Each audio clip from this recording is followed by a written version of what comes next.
Hello, everybody. I am so excited to be here with Lisa Balthaser. Am I saying it right? Balthaser? Yeah. Lisa and we are going to talk about artificial intelligence. All the things about that. Lisa has I think, a unique and a nuanced view on this. So let's do this. Okay. So Lisa, first of all, I wanted to preface with this. The reason why we are able to do this podcast today is because of you. Oh, I don't know if you remember, but we were in a Facebook group together and, we giving each other a business advice. And you told me, Risa, go start a podcast.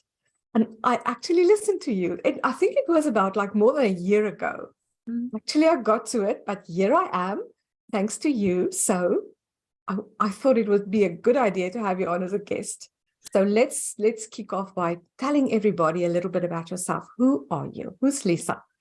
who am I? Well, I am a business coach, consultant, and marketing automation expert, but I wasn't always that. I actually started out helping people build their websites and blogging and on-page SEO. And I kind of morphed into coaching because of the needs that I saw. I saw holes that I was not able to help people with. I was doing social media for people, and there was so much more that I could help them with. So that's how I ended up being a coach. I did get my coaching certification, and here we are today. Okay, and now you're a business coach and consultant. Okay, who is, let's say, optimistic about artificial intelligence? Now, I know it's like ChatGPT. Everybody is talking about it. I'm definitely using it, but there's, at the back of my mind, is this a genie that we let out of the bottle? We won't be able to get back, and it's going to take over the world. So let's start there with everybody's fears. What do you see are the problems of AI? There are a few problems. It doesn't come without them. I actually have tested ChatGPT and more recently, because I just got access, Bard. So I have been having a blast playing with both of those. And here's the thing, it doesn't always give you accurate information. So you do still have to be a human and go actually do the research. So if you're asking, especially like statistics and dates and things like that, you definitely want to double check them. Don't just rely on it giving you accurate information. I am personally not using it for those things. Mm-hmm. I'm using it more for idea generation, title generation, and rewriting content. But if you're using it for data and you want to write an article, say, about it, I would not reference the data without cross-checking the facts. Okay. Yeah, and another thing, and this has come to me from multiple people. I started a new program, Accelerate Your Business Growth with AI, and I had more than one person reach out to me and say, Lisa, I'm really curious about your program. I'm interested in it, but I'm really nervous about using the AI technology. I'm really nervous about putting my information out there. And yes, I totally get that. There are privacy concerns with the AI technology, because it does collect data in large amounts. That's where it gets its information. So, but what I really want to say to people about that is that you have a cell phone, right? You have conversations when your cell phone is nearby, right? Well, guess what? It's hearing you. So it's already collecting your data. So I wouldn't be as concerned about that, because your data is being collected everywhere you go. If you shop in a store, if you use a credit card, if you buy anything online, if you're on Facebook, on LinkedIn, if you're in any of those places, your data is being collected. So it's no different than any of those other places, as far as I'm concerned. From a business standpoint, that's what I'm seeing. But yes, I totally get the privacy thing. And the last thing that people are concerned about, and there was a lot of hype about this when ChatGPT rolled out, is that it was going to replace people. Okay. And yes, it will affect certain industries and certain jobs. It absolutely will.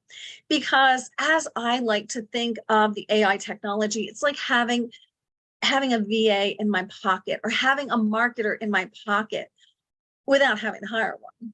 So it absolutely will affect certain industries, okay?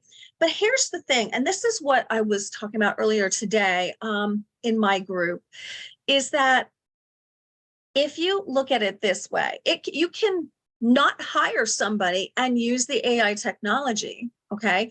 But you're still using your time to do the work on the AI technology. So why would you not hire that VA, marketer, whatever you're hiring, okay, to do that work for you, which frees up your time and allows you to grow your business. So it doesn't have to replace people if you hire them to do what it's actually doing, okay? But I can definitely see where some jobs will be lost, but you don't have to be part of that problem. You can be part of that solution by giving them that as their job. Yeah. Okay, so those are the three big caveats that you have, right? And I think you've addressed it well. And also, like, this is the way that we're dealing with this. Okay, now, what's the hype about? What is so magic about AI? Tell us about that. Oh my gosh. When I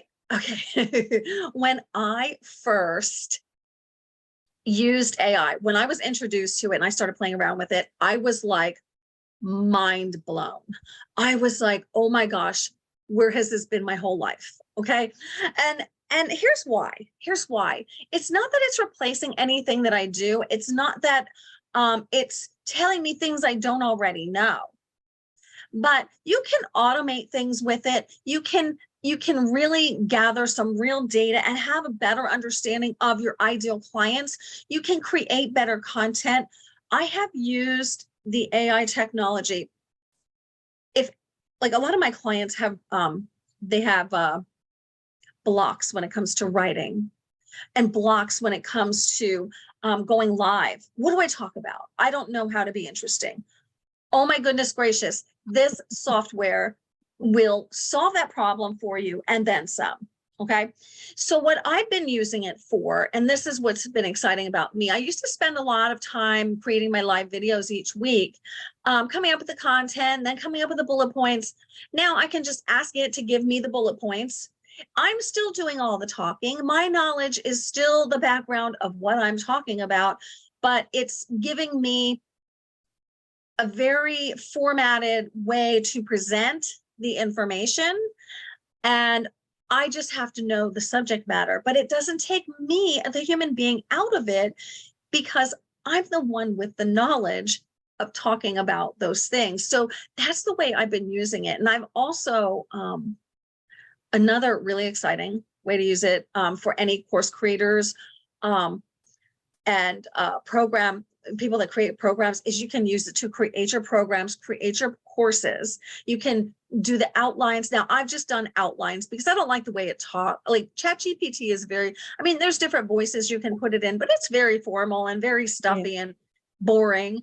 So I just ask it to do outlines for me. And with those outlines, you can ask it to create better titles. You can, and that's the beauty of it because it levels the playing field for entrepreneurs and business owners because you are able to create better titles, more catchy and engaging content that's going to attract more people to you. And I have seen a significant improvement in the engagement on my content and the enrollment in my classes that I have. So it's absolutely worth looking into.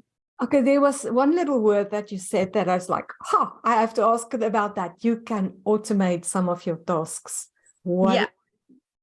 Well, listen, if you're on social media or if you have a website, you're already using AI technology. Okay.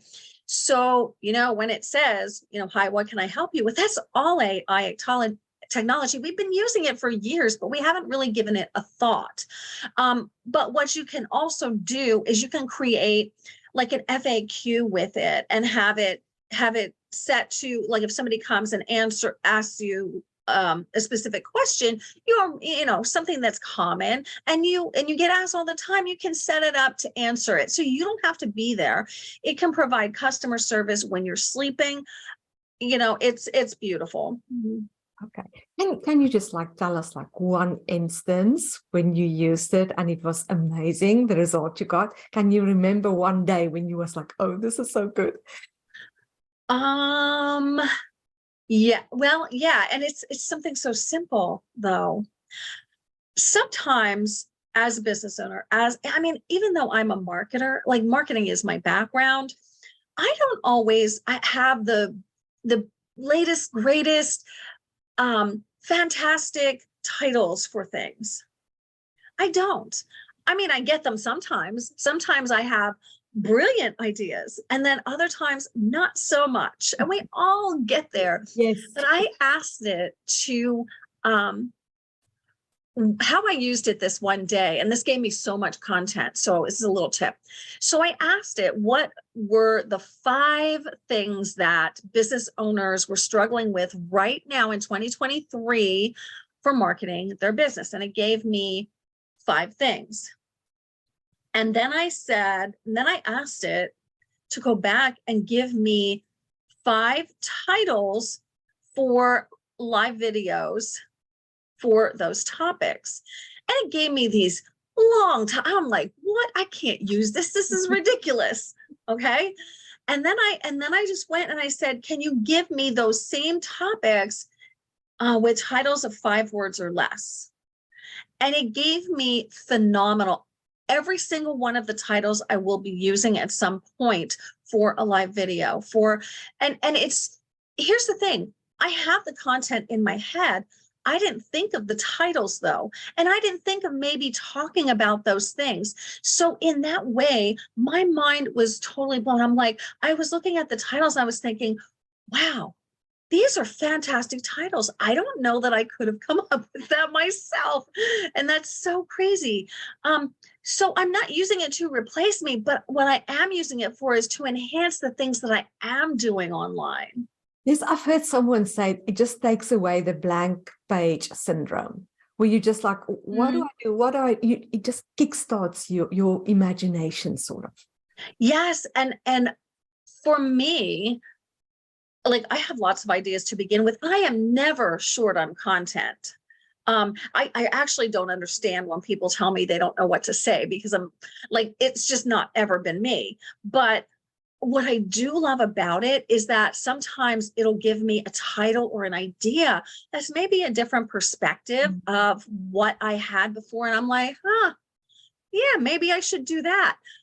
One thing I was teaching I have a whole program for this. And one thing that I was teaching in my program that you can do with it is you can ask it for a contrary view.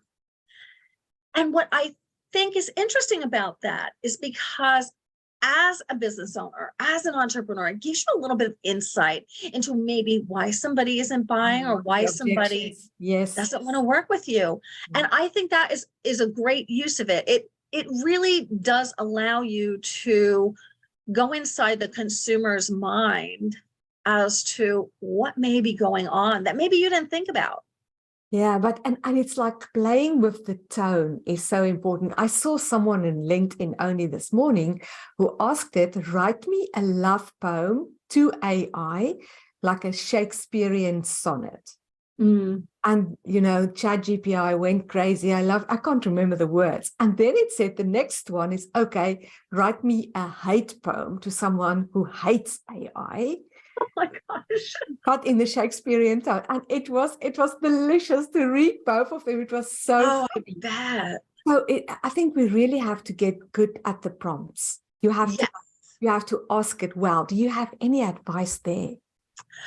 Okay, so the best way to approach it is think of it as data in, data out. So the data that you put in is going to affect the quality of the data that you get out of it. So you basically need, there's a couple things that I would recommend. Always giving it who you are, who your audience is, what you want to happen.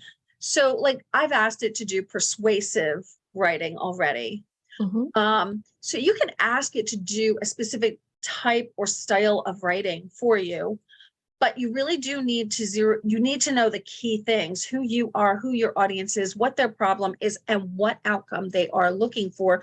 So if you have those things and you're putting them in, you should be able to generate some content that will be engaging and intriguing to your audience. Okay, so someone who's never tried AI, specifically ChatGPT, you spoke, there are more and more coming up, right? If they were to like get off this, listen, after they've listened to this episode, go try something, where should they start? What would you tell them as a first little play around? Okay, the first thing, here's the thing, like I said, data in affects data out. So what you really need to have really solid before anything can happen that's going to make a difference for your business is you need to understand your customer persona. So my recommendation is, and I'm doing this off the top of my head, I hope I remember this correctly, is on the left-hand column, there's a place called templates. If you go in there and you click on marketing and you click on, I think it's marketing, and you, I forget what the one after that is, but there's customer persona in there, and you basically, you give it some basic information and it spits out like a whole persona, their buying behavior, and all of that. I would suggest starting there, because while it may not give you the exact customer avatar that you have, it's something that you can tweak, and it does a pretty good job. I mean, here's the thing I had to do. So it spit out for me a customer that was 35 years old. Well, my customers are typically over 50. So definitely over 45. So when it gave me that customer persona, I was intrigued by it, and I read through it and I was like, this is pretty good customer persona. It was a good customer persona. Okay. But what I did was I went back after that and I asked it, could you rewrite that same customer persona for someone, for a female aged 45 to 65? And it gave me somebody that was 55 right in the middle. And it rewrote the persona. And it was a little different than the one that it gave for the younger person. But what I found was fascinating is that it did take into consideration the differences in the age groups and what's going on in their lives. And I just found it really fascinating. But I would start by really honing your customer persona. And what I suggested that's the tool that's available. It's a template that they have.